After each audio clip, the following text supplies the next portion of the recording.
Are we on? We are on. Let me just say this. A lot of people pretend to be songwriters and artists. And when they try to write songs and put them out in the world and expect people to call them geniuses because that's what they think they are, they use a lot of metaphors, you know. A lot of times sex, is involved. Or they're writing about somebody they hate, somebody they love, somebody they love to hate. They're writing about drugs, rock and roll, edgy stuff. And a lot of the metaphors are for pussy.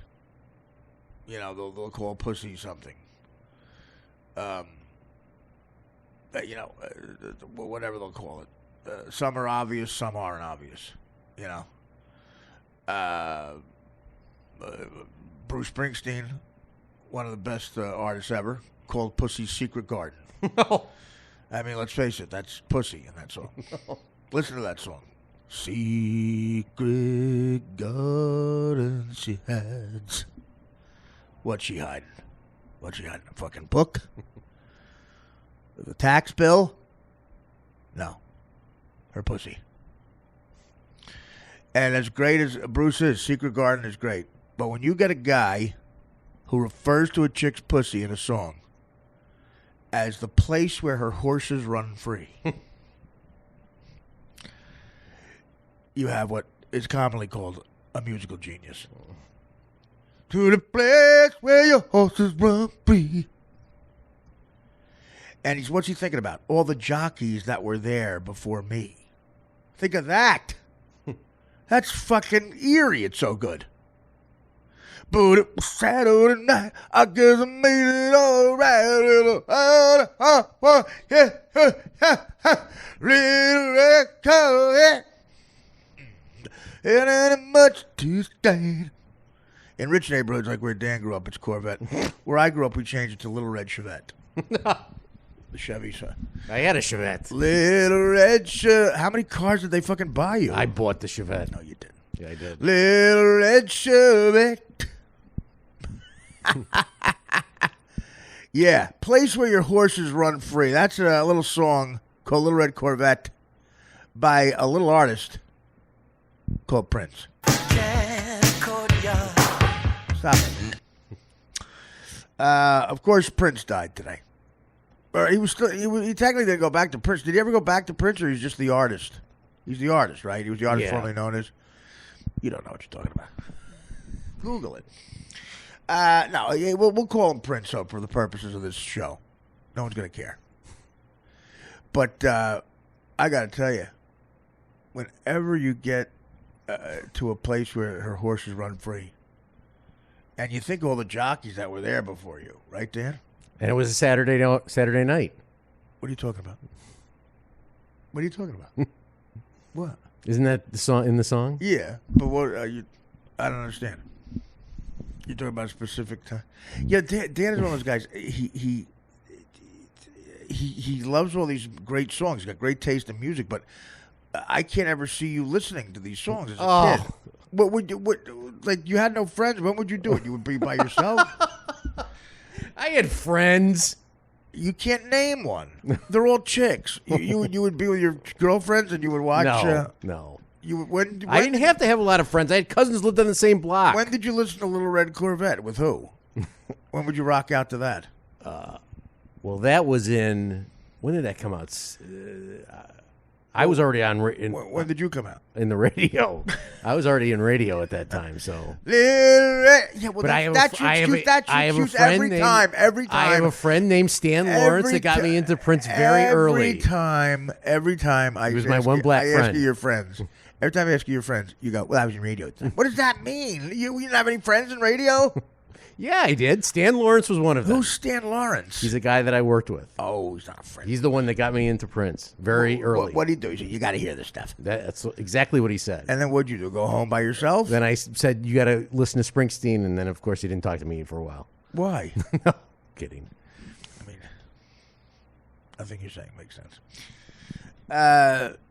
So you went by home by yourself and you were listening to Prince? You go to clubs, right? I went to clubs. We went to Wisconsin because you can drink when you were, I think, 16. Do you have a picture of you at a club? Yes. What would you wear? Huh? What would you wear at a club? You never went to a club. Sure I did. Dan, I mean, let it out, man. We would drive up to Wisconsin because you could drink when you were 16. So what does that mean? We would go to music clubs. And I would see Cheap Trick in the early days. Or I would see Styx. You watch? What do you mean music clubs? You would go to a concert. They would know. It would be music clubs. It would be... Who'd you go there with? Stan Lawrence? I would go there with Stan sometimes, sure. You did? Yeah. I would go there with Sharon, my girlfriend. Uh-huh. This is the one from the third grade? Yes. You had a girlfriend from the third grade on to didn't. when you... Well, that's what you just said. That's what you said. You said... No, I met her when we were 15, right. 15, 16. So it was just you, her, and Stan most of the time. Any other guy friend? Well, what about the kid you swam naked with? I didn't stay in contact with them after high school. Did you have any contact with him ever? I would go sometimes with Gary Meyer, the guy that I worked with on the radio. Well, he was much older. Yes, right. Way 15 years older. That's what I mean. Like Lou but I would still go. Like Lou Pearlman was older than NSYNC. Yeah. Well, I just it seems sad. I see a young boy in his house by himself. There was a lot of that. There was, right? Mm-hmm. I would go on the roof of our house. You would? Yeah, and listen to the radio around the country. And that's when you listen to Prince? No, I was already in radio, so I would get but I would listen to. I had a Walkman. Yeah. I Did had you pretend that was a person? I had an 8-track player in my car. Did you pretend they were people? What?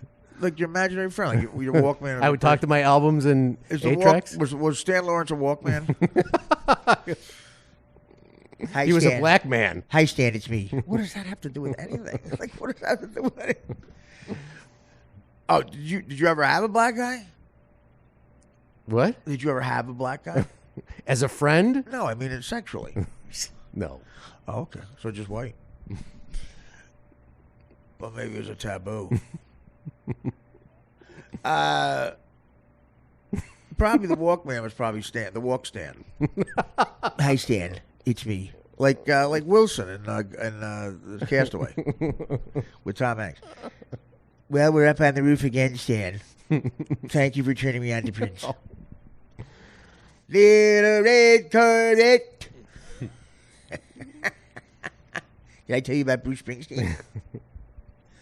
I don't know. Because Prince is one of those artists you get into by yourself as a guy. It's weird. Like, there's usually chicks around with Prince. Sharon was very into music. She loved music more than anything. So we would listen to a lot of music. And we would go to a lot. As soon as I got into radio and got free tickets and stuff, we go to concerts all the time. Right. So how did you guys break up? I don't know why. What do you mean you don't know why? What happened? We just... what happened? We got engaged and then... You got engaged? Oh, yeah. Right when she got out of college. Did she wonder why you avoided her sexually? No, she did not. That was not the problem. Trust me. Oh, my God. What's creep? What, you rape her? Would you have sex to music like Little Red Corvette or what songs would you fuck it would to? be The River for sure. You would fuck to The River? Oh yeah. That's the creepiest thing I've ever heard in my life. You have sex to the song The River? No, but that album was on all the time. Uh-huh. I think it's fair you bring that up on Prince the night Prince dies. You could at least say something else. Where's Sharon now? She is she splits time between Chicago and Minneapolis. She does? Oh, so she's in the Prince land. Yes, she is. What does she do? She sells these chairs that you get massages on. Right. That's what That's what she does. What do you mean she sells chairs? She sells these massage So she sells chairs. Yeah, massage You chairs. you get chairs. Well, no, not massage regular any chairs, but a massage chair, like at the mall. Really? Yes. Like with the face plant in it? No. The ones where you sit back that have that give you a massage. So a reclining chair she sells. Yeah. How much more do they charge for calling that a fucking massage It's chair? those are very expensive. Yeah. Well, Brian Williams is on, and I'm watching him on MSNBC, and he's telling the same story. That he had a friend named Stan Lawrence and a girlfriend from the third grade. He just lost all credibility, Brian Williams. Prince, I'll tell you, he was always a guy. There was never a choice or a thing about his sexuality. I'll tell you. Little Richard came in, and he pretended Little Richard there was a choice there. Shut up. I'm before the Beatles. Shut up. He said nothing androgynous about Prince. Prince like broads, man. You could tell that. I think Sinead O'Connor accused him of tying her up in the basement, doing like a Phil Spector thing. But you know, again, he had the flu. That's what you heard originally. He had the flu. They found him in the elevator. Okay, we'll buy that for a little while. Now it comes out. We're doing this podcast at 2 a.m. It comes out that when he was in the hospital last week for 5 days, he had to stop and get immediate treatment. And again, he called it the flu. That's what you do. You don't want to alarm people. Turns out he got treated for a drug overdose. And he almost died. They had to give him a shot of adrenaline that brought him back, like one of those narco shots. That's the story we're getting. Dan, where is that story from? It's just a generic paper that prints out on the internet. Where is that from? TMZ. It is? That's TMZ? Okay. Yeah. So they're very reliable. Yeah, and they've been, for the last 3 hours, they've been hinting at it. They had him outside of Walgreens yesterday, going more than 2 times this week. I mean, they must have been following the guy.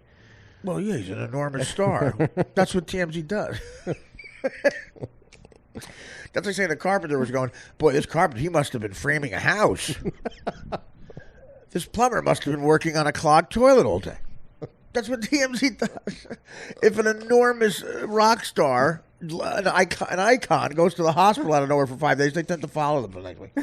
That's what TMZ does. They get a fruity kid who likes that shit, and they give him a bike.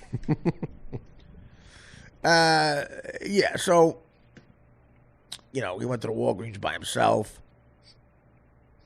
I've been there trying to talk a pharmacist into it. Oh, God. Trying to talk a pharmacist into an early refill.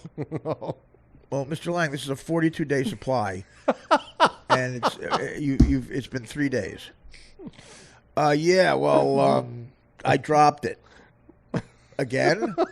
This is the 5th time this month you've dropped it. They took it away from me at the airport. You flew in between now and 14 hours ago? Yeah, I had an emergency. I had an emergency Tuesday night gig. Why am I laughing? I had an emergency Tuesday night gig. So I don't understand. You dropped it on the plane after they took it from you. I was on the plane. They were taking it from me, and as I handed it to the guy, I dropped it. So you're combining all 3 lies. Yes. I'm going for a Brian Williams. Trifecta. Oh. What's the matter with you? I was laughing so hard I pulled a muscle. Oh, come on. Jesus Christ, Dan. Oh. Stop. Why are you kissing up to me right now?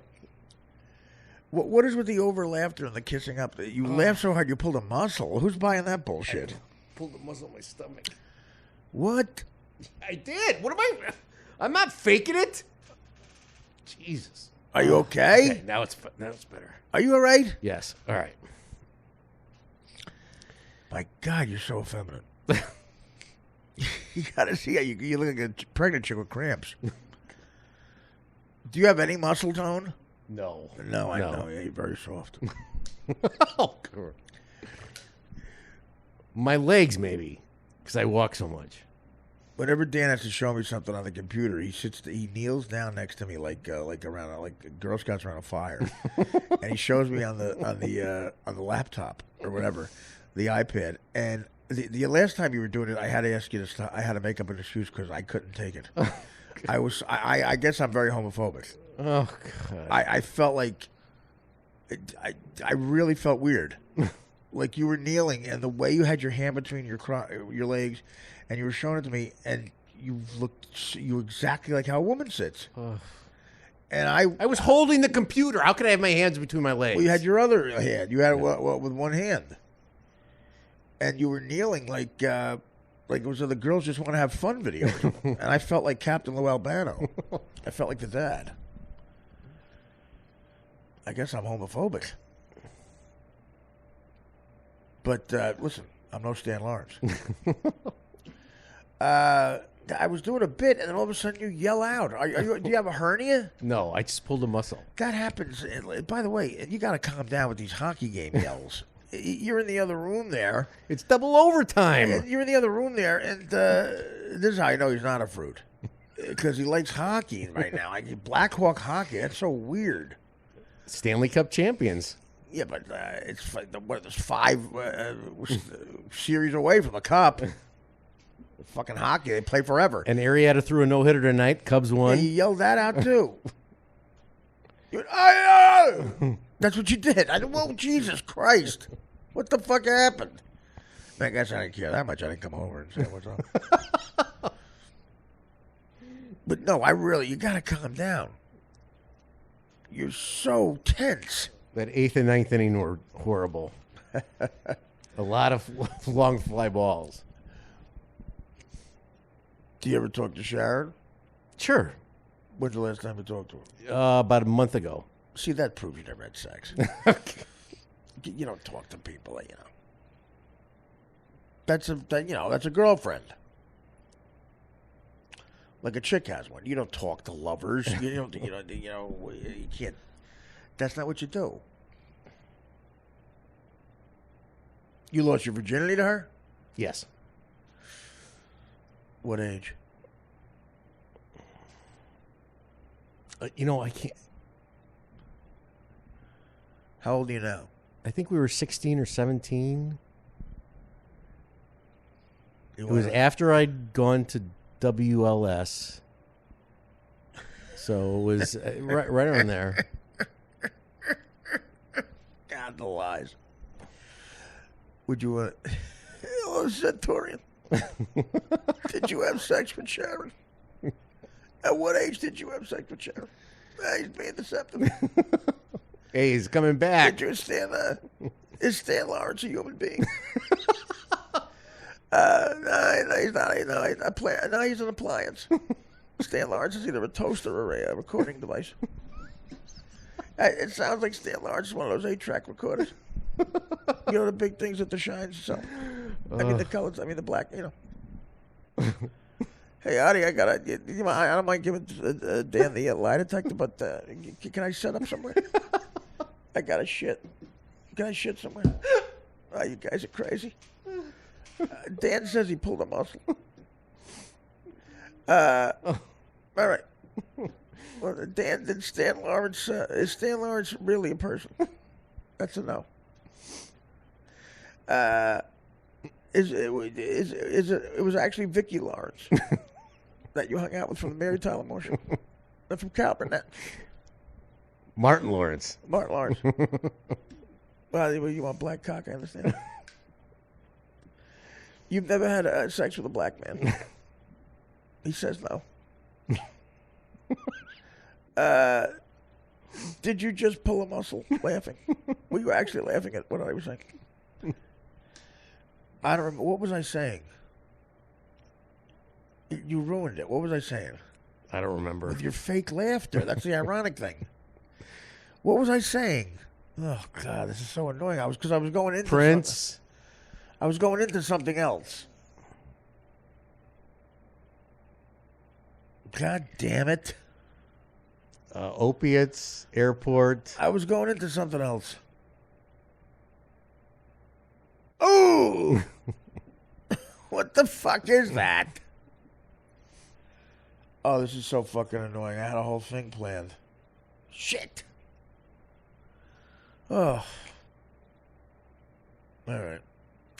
Our tribute to Prince is not going well. You see the way your hand is right now? Oh, would you stop? I'm just saying, it's very, very effeminate. It's not effeminate.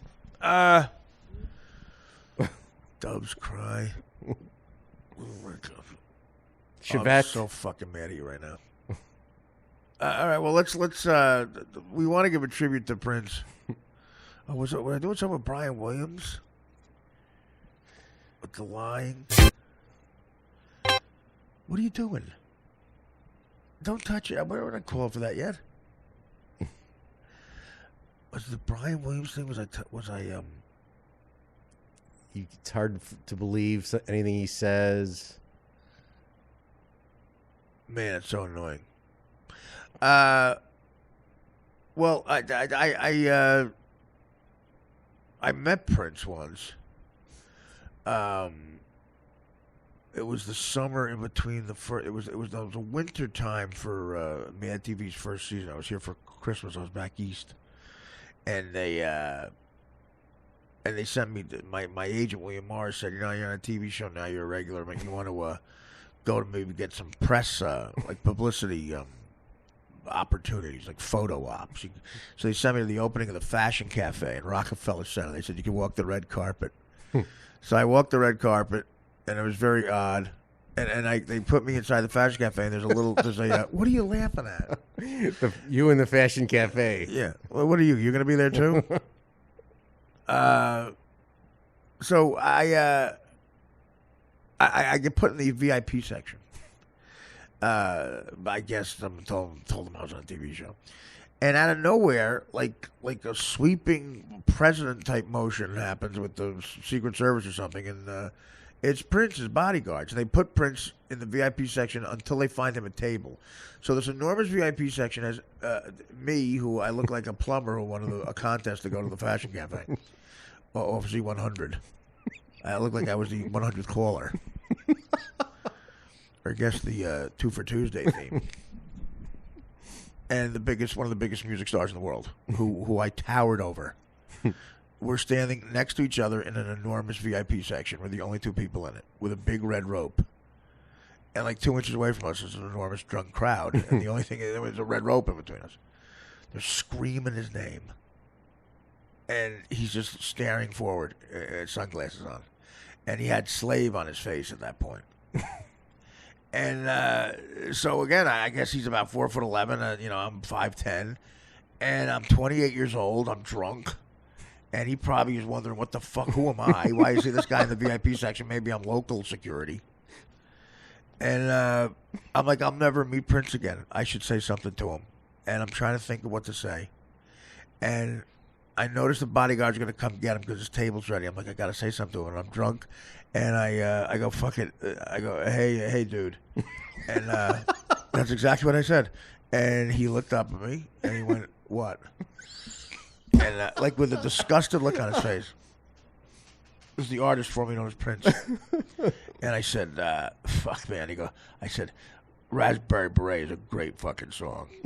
And he went, thanks. And then people just took him away. Then a bunch of people swept him away to the table. The guy actually pushed me aside. Who the fuck are you? No, nobody. I'm on Mad TV. Oh, okay. Yeah, that's the entire conversation I had with Prince. I said, dude. And he looked up at me and said, what? Like this guy. I said, Raspberry Beret is a great fucking song. Drunk. Like I'm spilling Jack Daniels on his ruffles. His ruffled scarf thing that he wore. And he said, thanks. He went away. That's like backstage at the Beacon Theater. I met Greg Allman. And this is the conversation I had with Greg Allman. I said, hey, man, your music has meant a lot to me over the years. He went, all right, man, thanks. And then I realized, here's a guy who, probably forgot fucking Cher, the life he's led. And I that's what I said. That's what I came up with. Because I'm a big fan of the Allmans. Yeah, so I mean, Prince is. Yeah, there's a great story on Stern where I've said this before, where Stevie Wonder was on the show, and we were talking about, but people that Stevie Wonder likes in music that are younger than him, not influences, And Stevie said to Howard, "What do you think of? What are your favorites?" And Howard always loved Prince. He does. He always said that. And Howard said, "Well, I know I like Prince." And I said, "Prince fucking sucks." and Stevie Wonder said, "Actually, I love Prince. Real serious. I love Prince. He's one of the best guitarists ever, and he's a friend of mine. Don't do that to a friend." And I went, because he's blind. They said, "Yeah, Gar." Gary Delabate was standing there. And I said, "Yeah, Gar, what's your problem?" And then Howard kept talking, and it never got corrected. Like, Gary looked at me like, "What?" And like, maybe I said, "Steve, well, he didn't even hear it. Who cares?" But I blamed it on Gary. Cut to like the E! Channel does an interview with Stevie Wonder afterwards, and they said, "How'd you like your visit?" He goes, "Oh, everything was great except for that Gary guy with that rude comment." Gary said that rude thing about Prince. I mean, I hope he was kidding, because I'm not, and he's a friend of mine, and I'd appreciate something like that.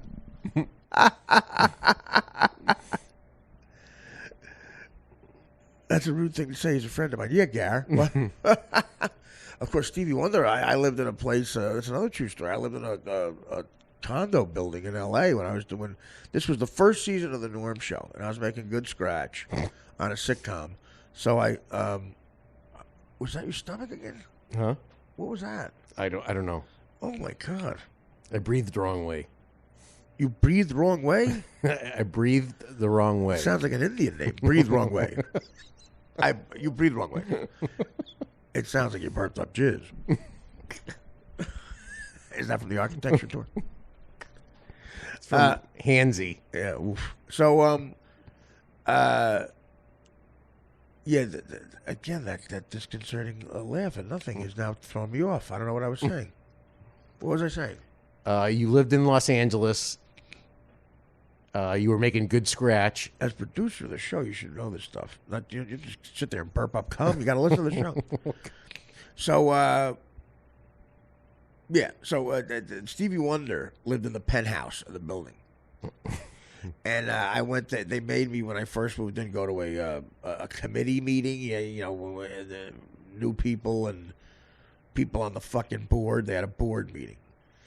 And people were talking about how, the budget was shit and they needed money for maintenance and stuff. It wasn't enough and they might have to raise the maintenance. I said, why don't you just, I got to go away. So why don't you just put Stevie Wonder in the basement and tell him it's the penthouse?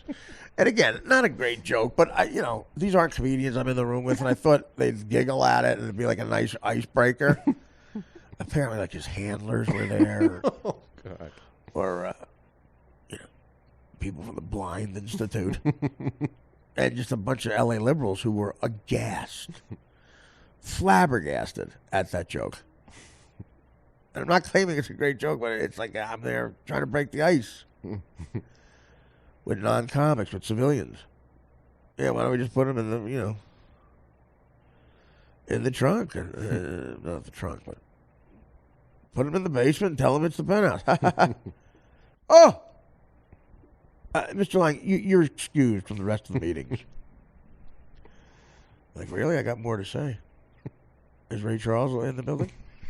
Oh, God. Is Molly Matlin in a room where there's a lot of noise? We could save money.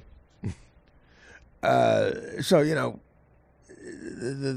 Prince was never on Howard, but he sort of indirectly. I had an indirect Prince story with the Stevie Wonder Gary thing, and I did actually meet him. I met the artist, and I got to tell him Raspberry Beret was a great song. But the funniest thing about that encounter was he looked at me and said, "What?" Like, what the fuck? Like I have to acknowledge you. And CNN is doing a whole thing. I mean, where do they find these inconsequential black guys? When a black guy dies in show business, there's like all these black guys waiting to talk. and you're like, who the fuck is that guy? And then underneath, like, you get the bottom of the barrel because it's you don't get the fucking Eddie Murphys. You get like played bass with Prince for 2 nights in the 1978 tour. This is Matty McLean. This is Bugsy Maru. Hasn't seen Prince since 1984. Sold Prince a ruffled shirt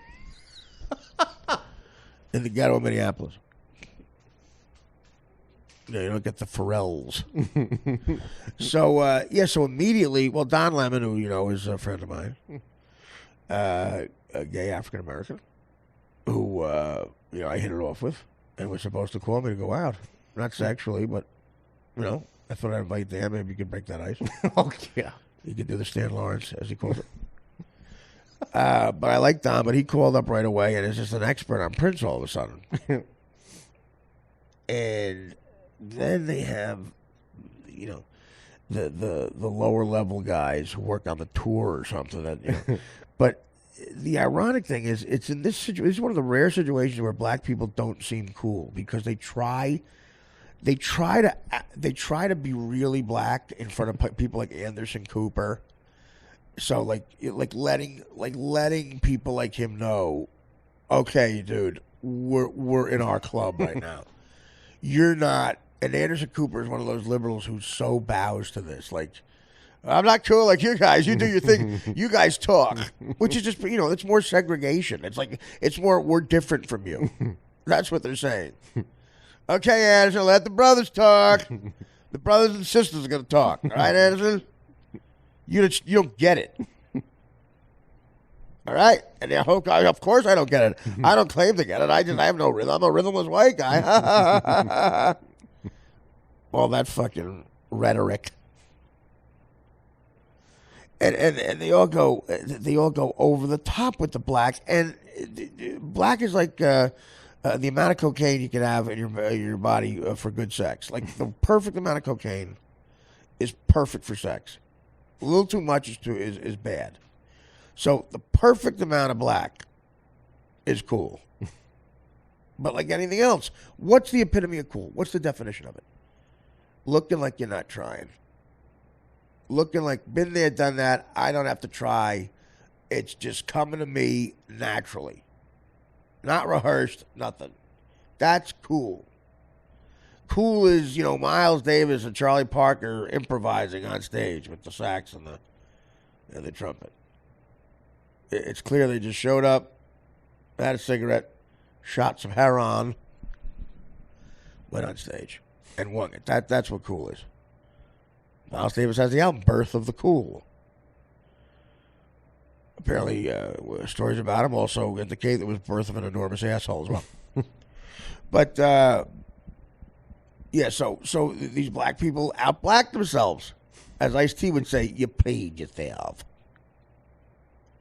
Underrated rap song, Ice-T out of, I think, 96. You played yourself. There's a video that exists of Ice-T. It's called You Played Yourself. It's him in 42 different pimp outfits and hats. The costume designer must have spent $4,000 on a hat, each hat.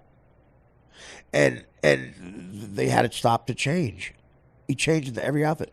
But it's him and 1,000 women with the biggest asses. I mean, asses like you've never seen before. All like that Coco chick of his. And they asked him if Coco has butt implants, and this is the coolest answer ever. I think on Entertainment Tonight, he said, I'd have blown them out already. I'd have blown them out already. They got the food for carnivals up in this motherfucker. So there's one point where Anderson Cooper's in the middle of these three black people who I don't even know. I don't know how they know Prince. I don't know if maybe they knew Prince. I don't know. But he's in the middle trying to look hip or cool. He looks scared, quite frankly. Looks like he's in the shower at Rikers. Oh. Although, knowing Anderson, that might not be so bad. And they start going, he was, what was he like? They say this one black chick who's very articulate and educated and very smart, but she goes right down into like fucking across 110th Street. What was he like? You hung out with him a couple of times, Mandy, whatever her name was. He was a brother, man. He was funky. You don't know what funky means, Anderson. I don't. I just definitely don't. I don't know what it means. No, you don't know what funky means. I don't know it. I just don't know what it is. I mean, I've heard the word, of course. Yeah, but you don't know what funky is. He's funky. And then she talks to the other black guy. Right, man, is he funky? He was funky. You're right, babe. Anderson don't know what funk. Anderson, you don't fuck it. No, I definitely do not. As I said to the woman, no. I've never, no, I don't know what funky. You don't know what funk is. Because he was a brother. Yeah. You don't know what a brother is. Well, I had a brother. Yeah, sure. It was a tragic story. No. Stop playing yourself. You don't know what a brother is. He was a brother. And he was fucking. Am I right? And then, like, some black guy shows up who just needs publicity. So I think he pretends to have known him. Like Todd Bridges will show up. Now, Todd Bridges is here. I don't know. You knew. You knew Prince? That's right. And he was funky. Just like what's-her-face just said. That's Maddie. She's a reporter for Rolling Stone. Yeah, well, she was funky. Man, now, when did you hang out with him? During Purple Rain. When? Purple Rain, I hung out with him. What do you mean, when he was recording it? Yeah, recording it. Yeah. Really? You were in the recording studio on Purple Rain? Yeah, what was that like? Funky! I saw it. I said, you don't know what it is, but it was funky. Van, weren't you there for Purple Rain? I was, yeah. Did you see Todd? I don't remember. No, Todd, you were there? It might have been Doves Cry. But Doves Cry? Yeah, for that album. That's not an album. That's a song. Yeah, oh, okay. Let's, yeah. I have some different Strokes anecdotes. And can I mention my website? ToddBridges.com. Get him out of here. It was a big security scuffle. We're sorry, Todd Bridges never met Prince. But he's a black guy, and he said he did, so we had to let him on. And he did know the detail that Prince was funky. He could have heard that shit, Anderson, because we just said it. Excellent point, man. I'm a fan. He right. We just yelled it out. He funky. You're right. I'm thinking Todd probably heard it. Oh, that's so terrible. You'd like to think a person would do that. Yeah. Because he was a brother.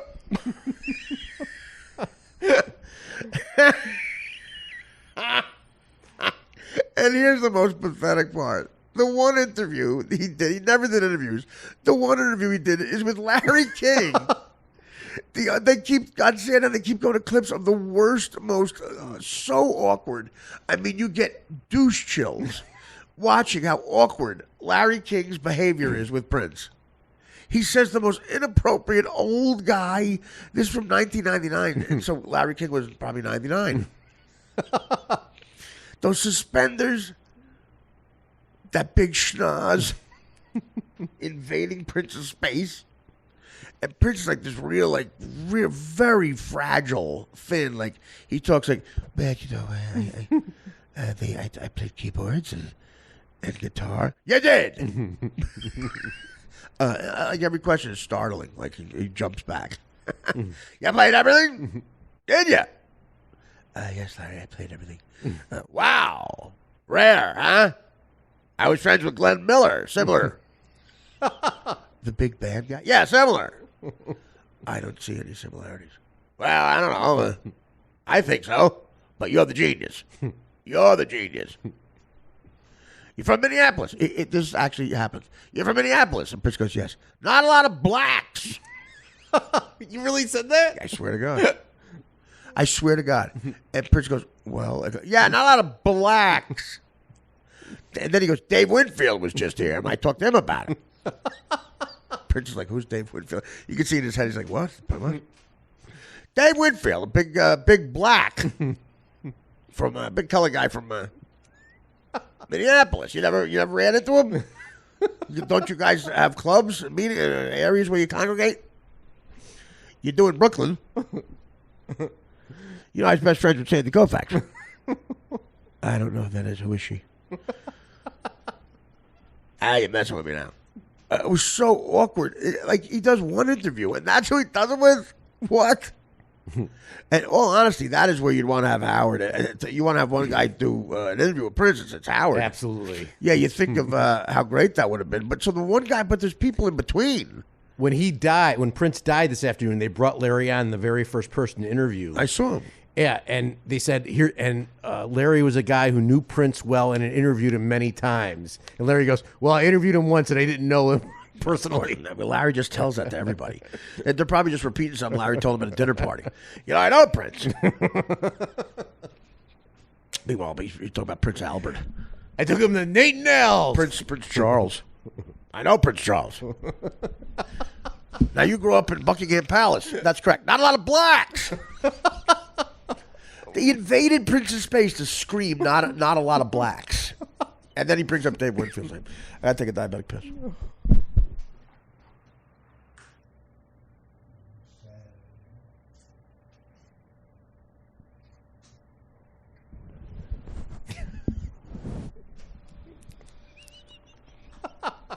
You're sitting on the mic.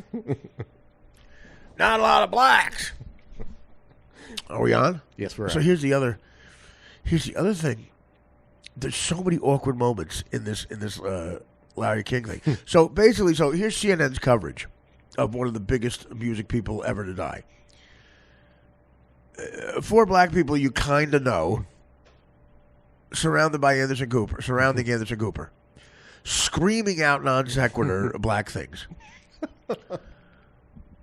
Funky cool brother, funkadelic, hip hop, Dr. Dre, dog, frontin', dog, brother, funky, for real, P. Diddy to the hoot that, head to the izzle.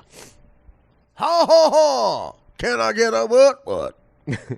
Can I get a nigga loving mama who's a sut? Can I get a hee-haw? Can I get a nigga loving mama who like brouhaha? Can I get a it? Can I get a nigga loving mama who like shit? Can I get a bing? Can I get a big nigga loving like things? Can I get a hoo? Can I get a nigga loving mama who like brew? I think that's a DMX song. Y'all gonna make me lose my mind. That's how they were answering Anderson Cooper. So it would go from that retardedness to a Spike Lee street party. This was the oddest thing ever. The body ain't even cold. Prince. 6 hours earlier, Prince is found dead in his Minneapolis compound, which they had aerial shots of that. How creepy does that look? Oh, man. It looked like the Carrier air conditioning factory. And everybody, and like that, everybody found that they just lost their job. Oh, God. And Carrier took their jobs to Ireland, and Prince took his jobs to music heaven.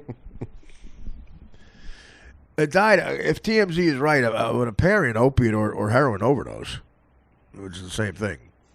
Which, if that's true, my God, how sad. A little something I know about. Another one Keith Richards outlived. Can you believe that? No. If you saw the video Let's Go Crazy next to a picture of Keith Richards at the time of Let's Go Crazy, and you say, who's going to live longer? You'd go, kidding me? Of course. Prince. Guess again, fucker. Prince is dead at the age of 57. Keith Richards is pushing 80. He's about to go on stage in Australia. He's about to do the riff for Start Me Up.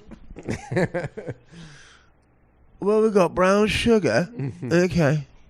Who died? Prince. Never cared for him.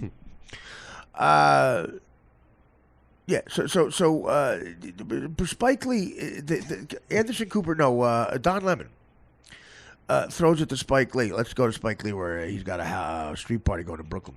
Now, you'd think it was somber, a little somber. Spike Lee is jumping. I think Spike Lee has lost his mind. Spike Lee, I don't know how he gets money for movies. Spike Lee makes a movie a year, I guess, and you never hear about it. Like there are wedding films that more people see. And he's just, you just hear about it. It's always got a Spike Lee joint name like Crooklyn or well, the last one was Chirac. Right, Chirac. She ain't nothing but a thing. Made a whopping $128,000. Yeah, whopping.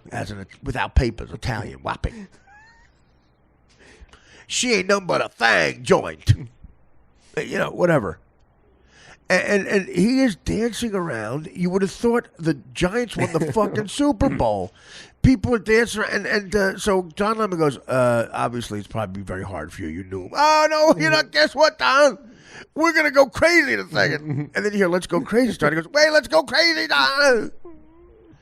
And then he goes, well, relate how you knew him, Spike, and the last time you saw him and what it was like.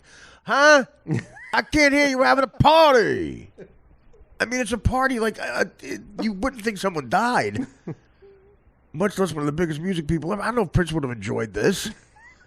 It's Spike Lee, I think, trying to stay famous and get financing for his next film. He asked him a real serious question, but seriously, what does the legacy mean? I can't hear you. We're going crazy right now. Oh, there it is. It's starting up again. Let's go crazy on a loop. Let's go crazy again. So it's very odd. So it's the black people yelling out the funk. Spike Lee throwing a party for the death of Prince. And then they cut to a Larry King interview from 1999. That is the most awkward, disconcerting thing you've ever seen in your life. And it really is. You hear Prince speak, and you like him more. You do get... it does humanize these big stars. And you have some sympathy for him. And I guess he had a rough childhood. I always thought he was half Italian. I really did. I would have swore to that. But he was both parents were black and hardworking people, and he didn't come from much. And he really was a self-made guy. But at the age of 18, a local Minneapolis producer heard him, and guy was perceptive. Said this kid is playing all the instruments on his first album. That's pretty fucking incredible. Guy was a genius. Absolutely. Wolf Blitzer called his big hit Purple Haze. No. Yeah, this afternoon. Did he? Yep. Oh, that's so great. Wolf Blitzer's another one. There's no human being in there. When someone tries to make light of an interview, like make a joke, Wolf Blitzer, I've never seen him smile. I've never seen him make a face, or even of disgust. Like when someone's trying to joke around, like at those debates, Senator, will you release your tax returns? Well, they're boring, actually. Jane does them, and they're very boring. I'm sad to say I'm the poorest person still. There's like a polite giggle. Even from Hillary, a polite giggle. And Wolf Blitzer's looking at him like the Mona Lisa, only with less eye movement. Like a little painting. He looks like a painting of Wolf Blitzer. So that's a no to the tax returns. No, let's throw it to Dana Bash, who also has crazy eyes. Dana Bash. Chris Cuomo, I can't even listen to anymore. Chris Cuomo might be, if you could measure ego on some sort of electronic meter, Chris Cuomo's ego would be so far off the charts. The women too. God, I'd love to get them full of truth serum. The women around him, they look like they can't stand him. And he assigns them little nicknames like they grew up in an orphanage together, like they're out of fucking Nicholas Nickleby or something. One of them, the fat Spanish broad, politically correct James Earl Jones has to go, Bugadahara. You're watching New Day on CNN with Christopher Cuomo, Santa Camarada, and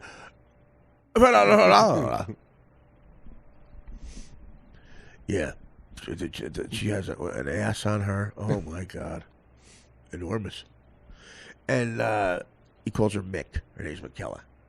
The Mickster. he's the Rob Schneider character, literally, but for real. Like, he thinks he's hilarious. And the fake laughter that goes on. And when he interviews somebody, they're watching. You got to watch him interview somebody from these campaigns. They cut to the person. The first question is an hour deep, and Cuomo hasn't stopped talking. The person being interviewed hasn't said a word a half hour into each interview. Because Chris Cuomo has to hear his voice and all the words he knows. We're here with the Mixter. Thanks, the Mixter. Okay, remember that wiffle ball game with the Ledger? I got it with my slider. She don't know what a slider is. Okay, it's the cuter Cuomo, brother. Made doing this interview. He does that too. Refers himself as drops the Cuomo. Well, you know, the governor, our governor, he's kind of an idiot, huh? At least from what I remember. The other Cuomo.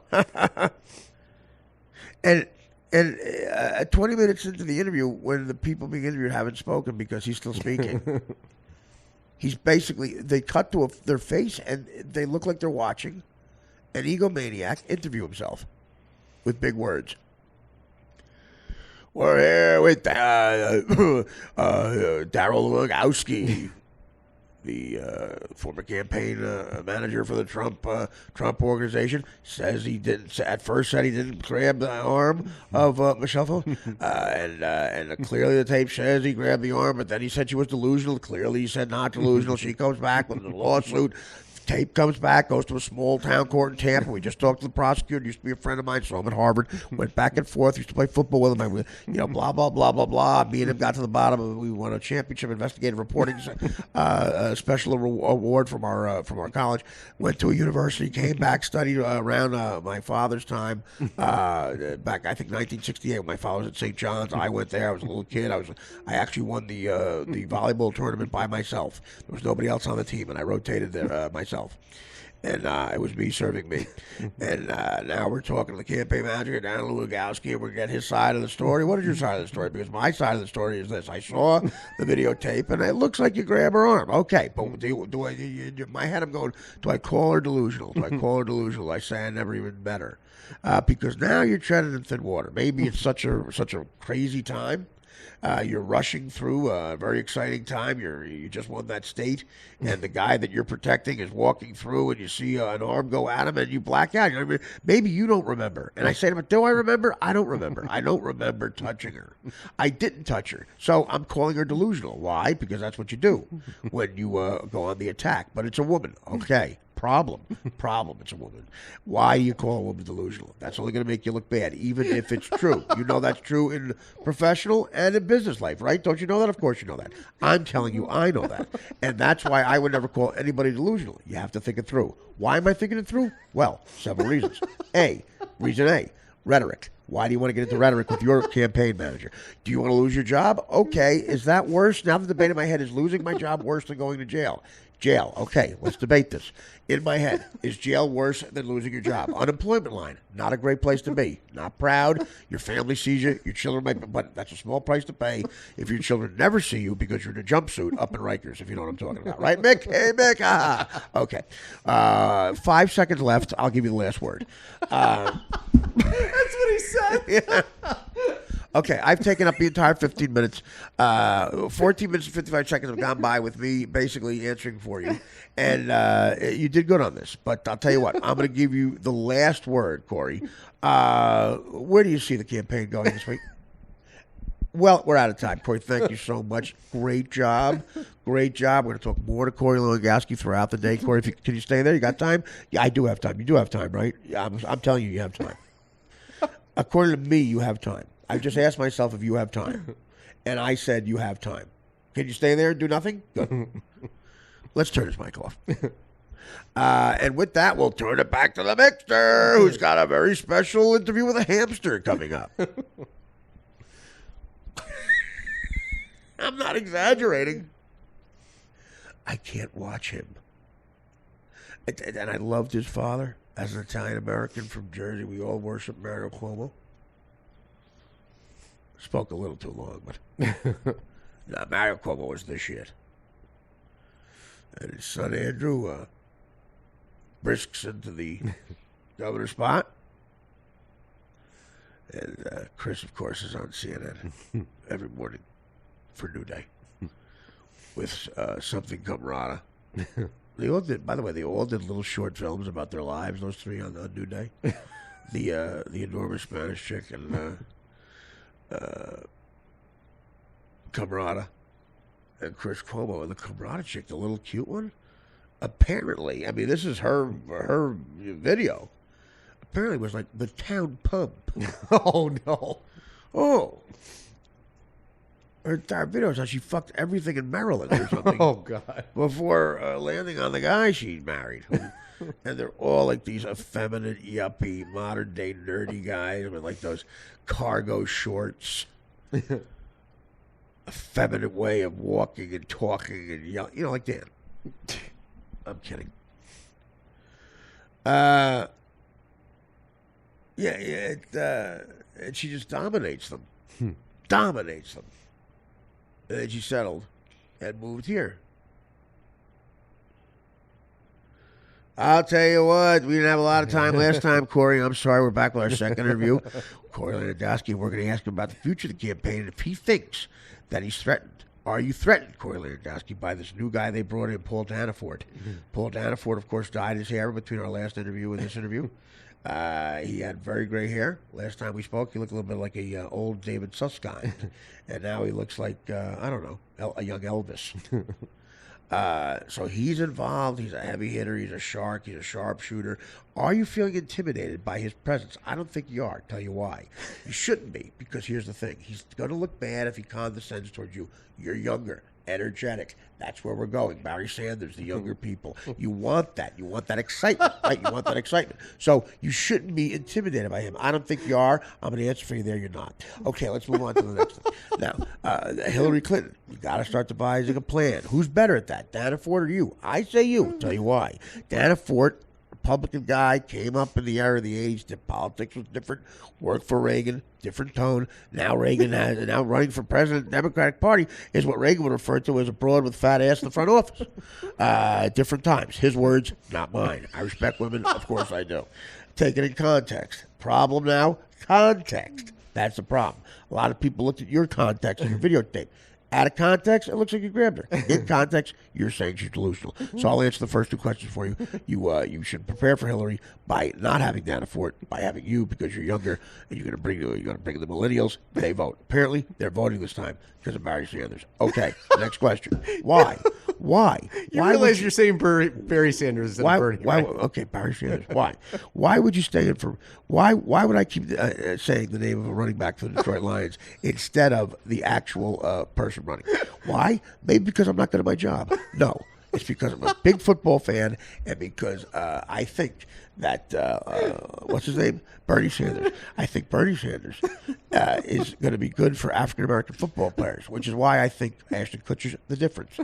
Next question, Corey Lewandowski. Why are you not talking? I'll tell you why. You're smart. You're smart for not talking. Because Bernie Sanders and African Americans and Hillary Clinton are all in your corner. And now, the delegate system. Next question. Is it rigged? Your boss, Donald Trump, the Donald. Known him for years. Like him? Don't know if I love him. Like him. And does he like me, Chris Cuomo? Maybe. Like my father. Saw him at a barbecue a couple times. And that idiot guy we got on the governor. I tease him. We're brothers. We love each other.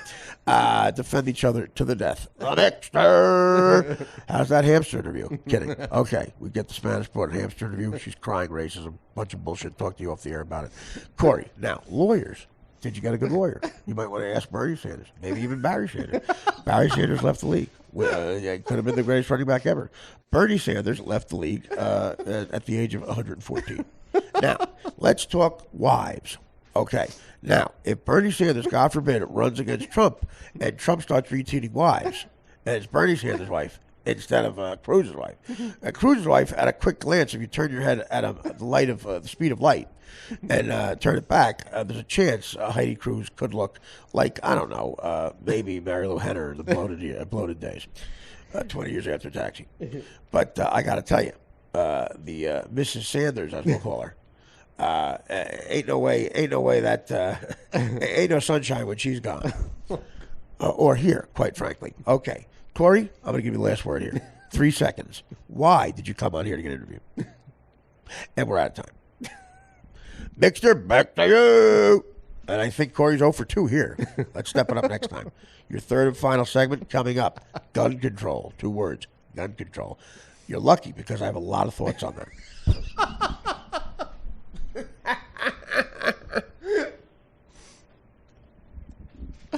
Guys, watch New Day. I'm kind of exaggerating.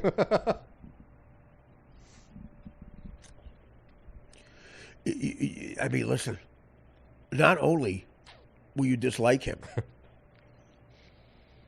you will actually say, what's preventing me from getting up, getting in the car, driving to CNN studios, which are not far, and caving in the side of his bed, the side of his head with a fungo bat? What's preventing you? I'll tell you what. Why? Because I'm very good at several different martial arts. Mrs. Cuomo didn't raise no idiot kids. We defend ourselves. Hey, Artie, can I leave now? Said Torian. I got the results. Yeah, Dan had sex with one black guy. Didn't work out good. He got beat up. At the end of the end of the sex, the black guy joked that there was now one black guy and 2 black eyes. Dan had 2 black eyes. I get it, Ed. All right, well, that's a joke I made up. I know. You're deceptive. I saw Amoruso's on the Patreon. I remember you asked Amoruso if she ever got a Dutch oven. Did you ever stick a digit in your asshole? You guys are crazy. You guys are crazy. I love you guys. That's Artie doing. I love Artie. Hey, Artie, you got a shit. We can talk. Want to keep me company? I'm gonna read the sports page. You want? I'll read the sports page. This is Ed Torian. I'm gonna read the sports page. Holy shit, Gary. Hey, so the Jets lost their fucking bunch of moving yams. I got what? I'm sorry. There's the camera, and I'll come on. You're being deceptive. You gonna cost me business? Actually, you won't. My only account's the Knights of Columbus. Yeah, Knights of Columbus in Secaucus, New Jersey. I do a lot of jokes around election time, but caucus, Secaucus, caucus. You get it? Chris Matthews. Again, Dan sneaks on the liberal channels. When I leave, you sneak on like MSNBC. What is with you? And you try to make black jokes are terrible because they're not in your heart. You know? Admit it. I have a lot of black friends. Name them. I think none can be Cubs or Bulls. All right, that limits them. Yeah, you can't take your friend Scottie Pippen to see Pippen. So another quick thing about Prince, and then we'll get to our treat. We're gonna end. Here's what we're gonna do, Dan. This will be fun. Here's how we'll end the show because we're at an hour already. Here's how we'll end the show. As you know, we've done this before. We found out that we don't have the rights to any Prince songs or any songs. Like, are you filming laughing? Yes. What is? You're laughing like a very, very disturbed little girl. I can't fire you. So what we've been doing is we found out there's a loophole that if you play only 6 seconds of a song, you don't have to pay for the rights. Like up to 6 notes, you're fine. So when Bowie died, we just played the first 6 notes of a lot of Bowie songs that we liked, and it actually was funny. Some songs are just getting going, and you realize when you like a song, you're like, whoa, come on, let it go. And in the age of DJ Tiesto, you appreciate it even more. So here's what we should do. Let's get just 15 Prince songs. Or how many songs are on? 72 are on the best of. Okay, just play. We should just play as many as you can. Just play on a loop 6 seconds of each song. Okay? Okay. And just record it. And that'll be the ending. Okay. So the end, as a tribute to Prince, at the end of this podcast, we're going to play. It doesn't have to be all 72. Look at it's a bit for the joke, enough to where it's funny. But we'll try to play the most recognizable ones. I like Raspberry Beret. Little Red Corvette and Raspberry Beret, to me, could be tied for number one with his songs. But almost every song that he has that's big, you leave on the radio if you hear it. I mean, it's that good. But Raspberry Beret, I really enjoy. And because I was once working part-time at a 5 and Dime with a boss named Mr. McGee. He told me several times that it didn't like my kind, because I was a bit too late to lay. He said that I'm busy doing something totally nothing, but different from the day before. That when I saw Artie walking through the outdoor.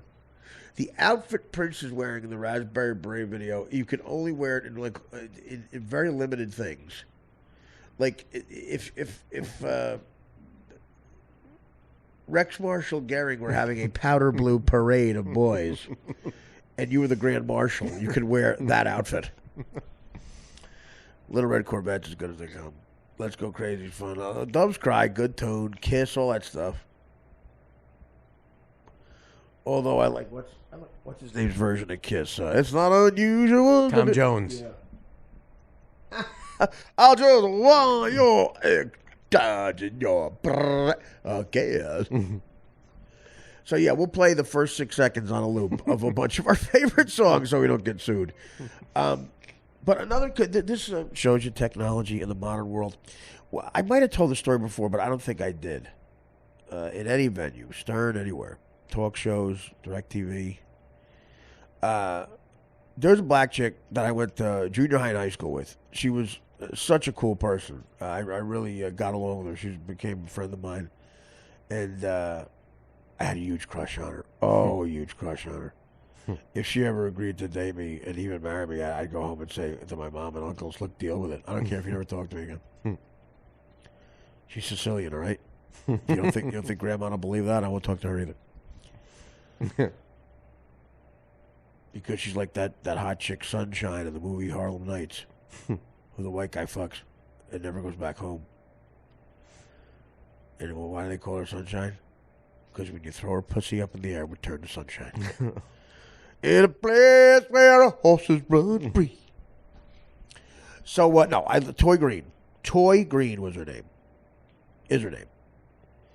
And she had Jerry curls back in the day, like the really hot, like such a great body, and she was really smart, like smarter than me, and like always did kick the ass on the SAT. And I don't know where she was going. Probably she was going to some college, but she loved music. And one day we're sitting in the 10th grade, Mr. Berliner's class. Mr. Berliner did not like me. I didn't take anything seriously, and he really was disgusted with me. He goes, Artie, the ball's in left field. You're in the infield. The ball's in the outfield. You're in the infield. You're not going to do anything in life. You're an idiot. Yeah. I never brought a book to the class. I just slept. I had a history teacher named Mr. Berlin. Yeah? Mm-hmm. Wow. Cut that out, please. That sentence. Complete waste of time. Wow, that's interesting. I had a teacher who started with B, too. So if I forget what I was about to talk to because of the Berlin comment. Toy. Okay, toy. Yeah, she was someone that loved music and always talked about it. So in 1982, we're 10th grade, Berliner's class. It definitely had to be 82 because I never heard of Prince yet. She went to go see him in concert at, I think it was the Ritz on East 11th Street, the really cool Ritz, where I would, when I got a little older, I saw Southside Johnny there, Joe Walsh and Petty, and Squeeze. I saw all those bands at the Ritz. The one on East 11th Street. It moved to Studio 54, the space that Studio 54 occupied on 8th and 54th for a while, and it closed. But when it was really cool, really hopping, it was on East 11th Street and became known as Webster Hall after that, which made some noise. Is Webster Hall still open? Yes, it is. I walked by there the other day. Oh, it is? Okay. Yep. That was the Ritz. Wow. Classic place. And again, an amazing concert. The Joe Walsh show I saw at the Ritz, it was 1987, I guess. Yeah, 87. Me and my buddy Kev went, and it was just a blast. An absolute blast. Nothing but net. So Toy Green went to go see Prince. That's what she told me. She's sitting in front of me in class, and she says, "Yeah, I saw this guy in concert last night." And Prince, I said, "Really?" And she said her friend threw her panties at him. Oh. I fucking hurt myself jerking off for the next 3 weeks. I would go home and make a big, even in the 10th grade through the 12th grade, a senior, I would go home and I would make a big chocolate milk in the blender, and I'd watch Heckle and Jekyll, the Bugs Bunny, Foghorn Leghorn. If I was really into it, and it was a good episode, maybe Tom and Jerry, but I hated most of them. And then tapes of comedies. That's what I would watch. And maybe a little MTV for some of the scuss. But I had a crush on toys. She told me about Prince, and I never forgot how into Prince she was, and the panty story. And she's the one who sort of, made me look at the videos he was in and go, "What? That's the guy Toy likes." And then, the songs were great, and Toy moved on. But we were friendly throughout high school. So cut to like 4 years after we graduated from high school. She in June, I in August of 85. I go to summer school. I see her on the bus. The bus to New York that I used to take when I was a struggling comic was right up the block from where I grew up. Cost $3 at the time to get to Port Authority from Union. But with no traffic, 12 minutes. That's how close to New York we were. Yeah, I could see the skyline from a pointed roof. With a little step ladder. It's cool. It's like, the city, not a city. The city is there. And it was a good feeling to go there without having to move. I wasn't in Nebraska. I didn't have to move. I'd get a bank account and do God knows what. Spackle.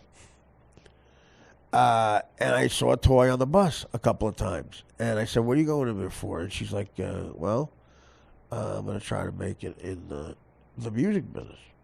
And I said, "That's amazing, but do you have a contact?" And she did. She had a contact. Because I said I'd be willing to maybe talk to somebody in Quincy's outfit. This is the last time I saw her. I wasn't struggling. The last time I saw her, I had just got on bad.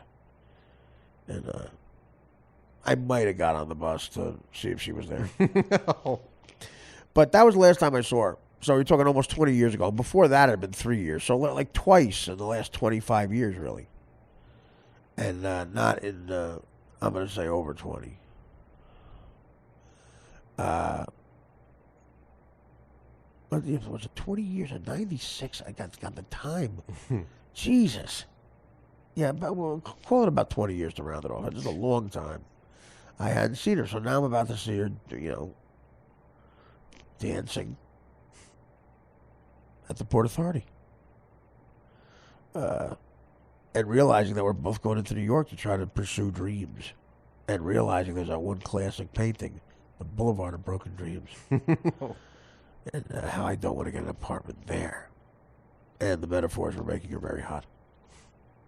You see, the metaphor down there was the boulevard was my life, and broken dreams were, no, check that. It's something different. I'll tweet it to you. So she said she wanted to be in music. And she had just started working at A&R at an assistant level at Atlantic Records. I'm at Erdogan. No fucking slouchy thing. Do you like it? Sure. You going to keep working there? I don't know. I'm Chris Cuomo. So I see Prince dies today, this morning, whatever it was, noon. And I go, wow, the first thing that popped into my mind was Toy Green and the panties. And I thought of Toy, and I said, you know what? I'm sitting there on the couch. Let me tweet at Toy Green. How many people could have that name? T-O-I. I remember that's how you spelled it. T-O-I Green. And I put an E at the end just in case.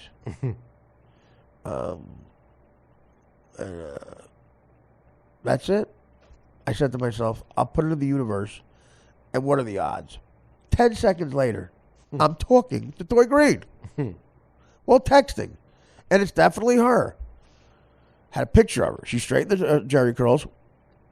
And now I have jerry curls. It's odd.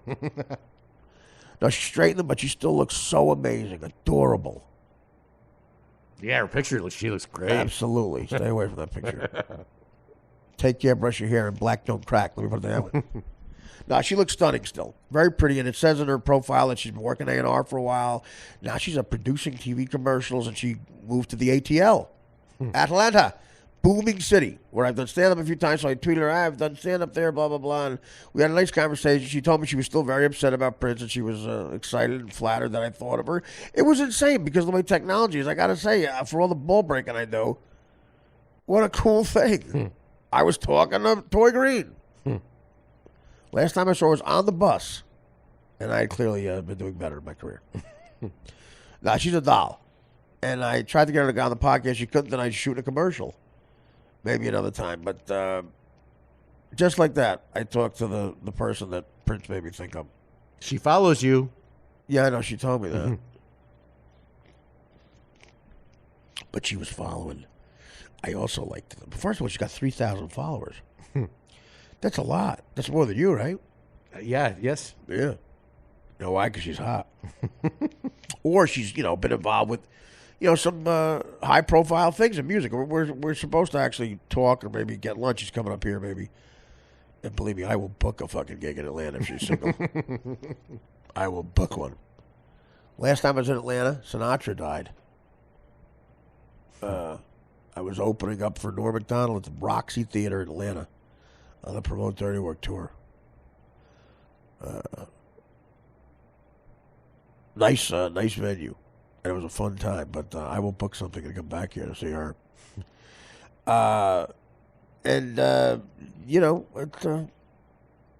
It's life. Life goes by, and you realize that some people are happy, and she seems to be one of them, and it makes me feel good. It really does. So listen. She reiterated what Prince meant to her, and the guy was a genius, man. We're breaking balls. A fucking genius. And it's sad. It looks like he might have died of a heroin overdose by himself in an elevator. And that is the saddest fucking thing ever. Terrible. At least opiates. That's what TMZ's reporting. And Harvey don't lie. All right, so I'm going to take a diabetic piss, and we'll button this up with a quick talk from me and then the long tribute. 6 seconds of each Prince song.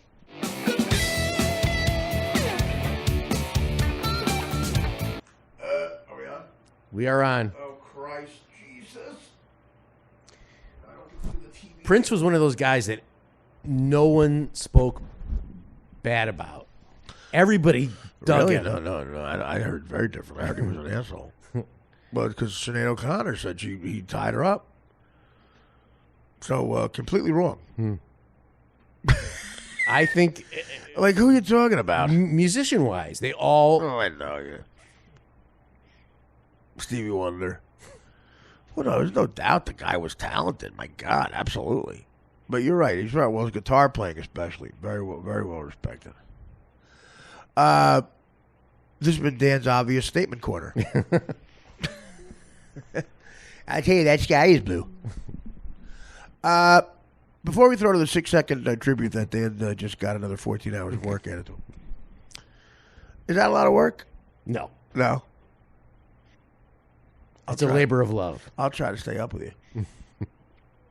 But I'm only one man, Dan. Quite frankly, stick a broom up my ass, I'll sweep the place. You know what? Stick a broom up your ass, you'll have an orgasm. If you go to bed in about 2 hours, Chris Cuomo will be on. He'll keep me company. I can't wait. I can't wait. It's 3 a.m. Let's see who's on this Gutter Snipe show. Red Eye with Tom Shallow. Every once in a while, I'll throw this on. You'll catch Nick or somebody or Dave Juskow or something. Oh no, Shalou. I like Tom Shalou. I think he's good at this. And the other guys, there's a guy named Levy who does this sometime when I'm up on the road. I watch it too. And this guy Levy is He's like he's Ed McMahon, I guess, but he's a young guy who looks like it's weird. He looks like Jack Lemmon's character in Glengarry Glen Ross, but I think he's 32. This guy, a lot of drinking. So I never admitted this clearly when I was on Howard, but I was into a lot of radio. Now Howard was clearly by far head and shoulders better than everybody, and there's a lot of great people on the radio here and there. Well, that's not true. Not a lot, but there were some people who were entertaining. There's a guy out in California who's one of the most unique people ever, Phil Hendry. Unbelievably great at what he does. He does a very specific thing. And I saw him live, do his radio show live from the Aspen Comedy Festival when I did it in 2004. I sat there with Sam Simon and Larry David. The three of us were sitting next to each other watching in this small little theater. Well, a room the St. Regis Hotel converted into a theater. Watch this guy, Phil Hendry, do a remote of his radio show from Aspen. And it's syndicated around the country. It stems from L.A., and it is absolutely a brilliant idea. But the characters he does, how quick he is. He basically starts off the show. It's a call-in show, and he announces that he's going to have a guest on. And then the guest proceeds to say something insanely offensive. But he's the voice of the guest, Phil Hendry. You know who I'm talking about? Yes, absolutely. Yeah. He's amazing. Phil is his voice, and the guy he's interviewing, the obnoxious guy, is also him too. And accents, characters, and whatever.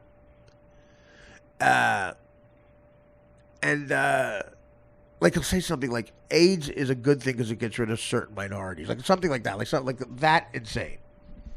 It outrages people. And Phil Hendry goes, that's ridiculous, but we'll take calls. So the callers call in, and the first caller could be Phil Hendry as another character, outraged. The next caller could be Phil too, and he agrees with the guy. Then he takes an actual caller. He baits the people in. And every week or every night, enough people fall for it to where there's two groups of people in the audience. The people who know what's going on, who the show becomes so funny for, and the people who have no idea what's going on because they're calling it outraged. So he'll have the caller on outrage, and he's doing the one guy on the phone, the other guy on the phone. Phil Hendry interviewed the guy. The guy said something outrageous. In one phone, the way he handles the phones is insane. It's like watching a ballet or something, doing all the characters, and he somehow sums it up. It almost got a standing ovation in Aspen, but we couldn't blow the deal in Aspen by him hearing an audience, so he had all this big protective glass around him in Aspen, so he couldn't hear us guffawing at it, which we did. And you got that's a tough crowd to give it up. Like people like Larry David and Sam Simon, especially Sam. It takes a lot to get him to laugh. They're not easy audiences, and we were all guffawing. Unbelievably funny. So there's Phil Hendry. But I have to admit, especially when politically incorrect ruled radio, and I never admitted this on Howard, I laughed at a lot of stuff that Imus used to do. I always thought Imus was a funny guy. And he has a guy named Rob Bartlett, I think. God, I hate that I don't know his name, and I apologize to the guy. Heavyset guy with a mustache, but he's so fucking talented. Voices, characters, impressions. He's so fucking funny, this guy. And he used to do different characters on the show. And they used to do Nixon. They used to do a Nixon. And my Nixon is sort of an imitation of this guy doing Nixon. I'm pretty sure Rob did Nixon, but if he didn't, he did a million other things. And I apologize to whoever did Nixon, but I think it was him. A lot of funny people who worked on it. So, but here's the thing. I never had any guilt about that or felt like a hypocrite because I just really wouldn't say anything when they were bashing him, which was always funny. And it sounded like off the air Howard had every right to bash him. That was corroborated by a lot of people off the air. But Howard was the best. There was no one even a close second, not even Imus, to being as good as Howard was on the radio. But I did laugh at a lot of stuff as a young person that Imus did. So this is a quick topical thing before we end it that I wanted to point out that this bit was on regular radio, what I'm about to do. Regular radio. Okay? In the morning, when kids could be in the car, going to school, prime time. This was allowed on the radio. And it's why comedy used to be so dangerous and funny. Okay. It just came up that John Kerry went to Hiroshima, one of the cities we obliterated from the earth at the end of World War II. Truman dropped the first bomb, atom bomb, on Hiroshima, the second one on Nagasaki. And the first American diplomat, like John Kerry, visited last week, 2 weeks ago, for the first time since the bombing, 1945. And everyone says, is he going to say, I'm sorry, or are we going to apologize? And he didn't. All right. In 1991, this is how far this goes back, the 50th anniversary was coming up. The first Bush, H. Bush, the father of W, and Jeb, was in the office. And people are going to go on the 50th anniversary, is he going to apologize? So that was addressed by the guy who did Richard Nixon on Imus. The 50th anniversary, August of 1991, is when this would have aired. Are we going to apologize for bombing Hiroshima and Nagasaki, Japan? And again, political correctness. This is how it's changed. This was definitely on the radio. Okay, here's Nixon. The next thing up, whatever. Bush to Japan. There will be no apology. And let me, for one, applaud our commander-in-chief for refusing to say we're sorry for that little wake-up call we knocked on Hirohito with the boys back there in 45. So we knocked down some of their pickup sticks and flypaper houses they had over there. As far as I'm concerned, we simply raised their construction standards. An apology as we approach the 50th anniversary of Pearl Harbor? I don't think so. Pass the wonton, Chalk Singh, and shut up. That was on fucking. That was on the radio. Pass the wonton, Chop Singh, and shut up. So we knocked down some of their pickup sticks and flypaper houses. Bush to Japan. There will be no apology. And let me, for one, applaud our commander-in-chief for refusing to say we're sorry for that little wake-up call we dropped on Hirohito and the boys back there in 45. So we knocked down some of their pickup sticks and flypaper houses they had over there. As far as I'm concerned, we simply raised their construction standards. An apology? As we approach the 50th anniversary of Pearl Harbor? I don't think so. Just pass the wonton, Chop Singh, and shut up. They did everything except go, Chop Singh. Unbelievable. Another story, and I'm going to get this wrong. I'm not going to remember the whole thing, but I used to do the monologue I'm about to do as an angry black man. Very stereotypical black voice. Again, political correctness. I used to do this when I knew the whole thing as a monologue in auditions for commercials. And it got me a couple of callbacks. My buddy Jimmy Palumbo will attest to this. He would hear me do it in the other room. Some Haitians wanted to get into the country, and we turned them away. So this is an angry black guy comparing that to, the need of the pit of the Santa Maria again. But black people can't get. We got Mexicans and wetbacks coming across the border, jamming Chevys like circus clowns and little Volkswagens. But as soon as some Negroes come floating by, sorry, all filled, no more room at the end. What you think would happen in 1492 if the Native Americans went out to see that wop Columbus in the harbor and said, this ain't no new world, motherfucker. We've been here for years. Why don't you take your Nina Peter Santa Maria ass back to California or fucking where the fuck you from, Spain, and go fuck yourselves. Because if you ever come back here, I'm going to turn your fucking ass away so quick, you're going to be hacking quicker than you can say, tap dance for me, Sambo. Oh, man. And they would bleep the curses, actually. But the last thing, quicker than you can say, tap dance for me. I'll try to do it again. I'm missing out words, but this was my monologue. We got Mexicans and wetbacks coming across the border, jammed in Chevys like circus clowns and them little Volkswagens. But as soon as some Negroes come floating by, sorry, all filled, no more room at the end. What you think would happen in 1492 if the Native Americans went somebody out to meet that wop Columbus in the harbor and said, this ain't no new world, motherfucker. We've been here for years. Why don't you take your Nina Pina Santa Maria ass back to Spain or Italy, whatever, and go fuck yourself. Because if you ever come back again, I'm going to smack you quicker than you can say, tap dance for me, Sambo. That was on radio. What those two things I just did were on morning regular AM radio. Imus would hear and go, all right, I'll do the cars. That's the way he threw it to the traffic reporter. Like he would giggle. Yeah, you got anything, Richard Nixon? Say it. All right, do the cars. I believe Rob Bartlett was all those voices. I think it's Rob Bartlett. Unbelievably talented guy. So shout out to Rob and Imus and I did like you guys. Sorry I could give more props on Stern, but I needed a job. And also, I don't feel hypocritical as it is. I mean, there was nobody like Howard, man. And he was the Yankees.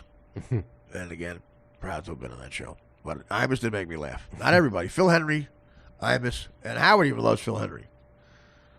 Don Buchwald, I believe, Phil Henry's agent. I met Phil out in Aspen and a couple other places, and he's a cool guy. And he did a really funny episode of Mark Maron. Mark Maron's TV show, which is great, by the way. A new season coming up soon that I was supposed to be on. Long story. Instead, I had a nosebleed in Pittsburgh. What a life. What a life. Hasn't been boring, I'll give it that. But anyway, I don't know. Check it out. Phil Henry was on an episode a couple seasons ago of Maron on IFC, what is it? International Independent Film Channel. IFC, Maron. The Phil Henry episode was great. All right, so I wanted to point that out because it's relevant because John Kerry with Hiroshima. Prince, you are something else, brother. And what a sad ending. It looks like it's the opiates, but maybe it'll tell kids not to do it who like purple.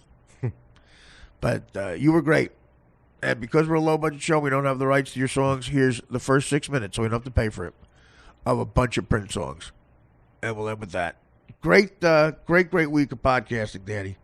As always, Dan does a great job here, man. This show is on another level, and a lot of it's because of Dan. And these just me and Danny's, if I must say. I'm very secure in my sexuality, but I do enjoy them. And I think we got to get Russell Lawrence, what's his name? Stan Lawrence. Got to get him here and change the dynamic. And is it rude to have a water pistol in Flint, Michigan, and say I'm going to fill you full of lead? By the way, I tweeted this out. I might get in trouble. True story. A bunch of fish tested positive for cocaine. Fish in Washington tested positive for cocaine and Xanax. And I, Artie Lang, will sell this headline to the New York Post if they want it. I have the best headline ever. Run that story with the picture as it appeared. Fish test positive for cocaine and others. And there's a picture of fish with pills. And above it, and you can have this and run with it. Just give me credit. Above it, one word. Blowfish. Blowfish. That's why I have my own podcast from my kitchen. Great week, guys. On Monday's show, Michael McKeon. Lenny and Squiggy Michael McKeon. Spinal Tap Michael McKeon. As funny as they come. Better Call Saul. Better Call Saul is out now with Bob Odenkirk. Hilarious character. Odenkirk's so fucking funny. He's a guy I've never met. I love to meet Bob Odenkirk. Such a funny guy. And a funny character. Better Call Saul is great, and Michael McKean is great on it. Interesting character. And I can't wait to talk to him. Danny making that happen. Good job. So we'll talk to Michael McKean Monday. Anthony Boza next week, probably a bunch of great things. We love you all. Take care. Why not? Brush your hair. Here's a bunch of 6 seconds of Prince songs.